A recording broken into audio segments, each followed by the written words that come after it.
A city wakes up. Monrovia, Liberia. A country recently racked by the most brutal of civil wars. A mother readies her child for school. Shoes polished.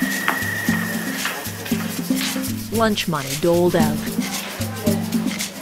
And a last bit of fussing from a woman known for her attention to detail. Well, so somebody got that weapons on the Particularly the details affecting women and children here in Western Africa.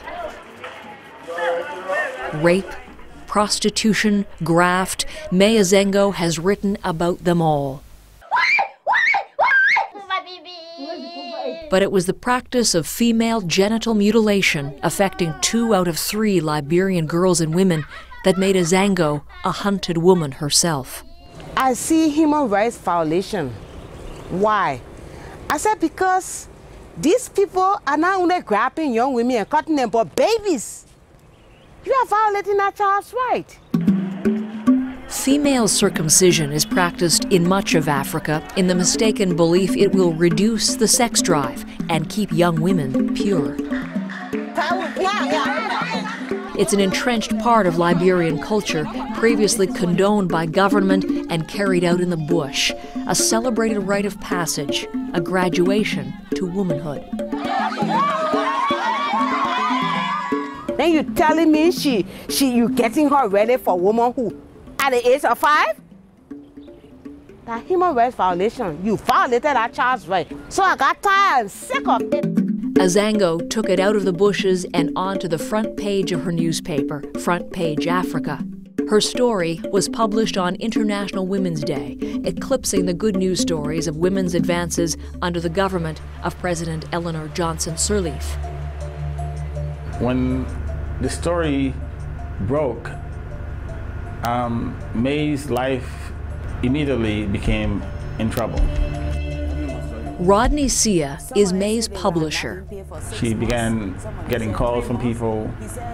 We had people coming here asking where she lived, and she had to sleep outside her home for days. Mae Azango had enraged the traditional leaders who hold great power in Liberian society, and they came looking for her and her daughter. I went into hiding for 3 weeks, almost a month. I was sleepy everywhere. I would tell anybody, literally, I was like a bat hanging from every possible tree. FGM is a very complex subject in most West African countries. A large portion of society wants to continue it. And for Mae to say it, she's broken the taboo. Because if you have traditional leaders coming after you, they can send someone to your house, they can put poison in your food. It's even more difficult than fighting a corrupt dictatorship, because you're dealing with traditional forces. If it was a white journalist reporting on female genital mutilation, nobody would care about her. But because Mae Azango is from Liberia, an African journalist talking about the culture, they say it's not my business to tell about my culture to the white people. It's all hush, hush, hush. You know, this is a country where you can't take anything for granted. Not your life, not your safety, not your security. It's a dangerous place to do newspaper business, especially when you're covering issues that people don't like. People who feel you're pissing them off. So they know nothing. And Mae Azango in particular knows those dangers. She was a teenager during the Civil War when Charles Taylor's rebels dragged her father, an Associate Justice of the Supreme Court, from their home.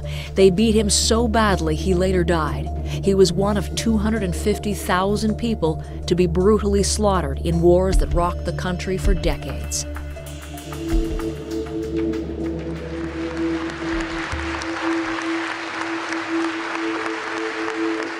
Across the globe, a number of great women have led the struggle for gender equality. But neither Mae Azango or Rodney Sia are cheerleaders for the government of President Eleanor Johnson Sirleaf. It was the attention of the international community and not the government that protected her when she was on the run. These people don't have voice. So if I don't speak for them, nobody will hear them. So I will always call myself the voice of the voiceless. Her articles finally forced the Liberian government to commit to ending the practice of female genital mutilation. What I wanted to be changed has been changed. The issue has been addressed. So call me anything you want, call me. I don't care. I just don't care. Mae Azango, winner of the CJFE 2012 International Press Freedom Award.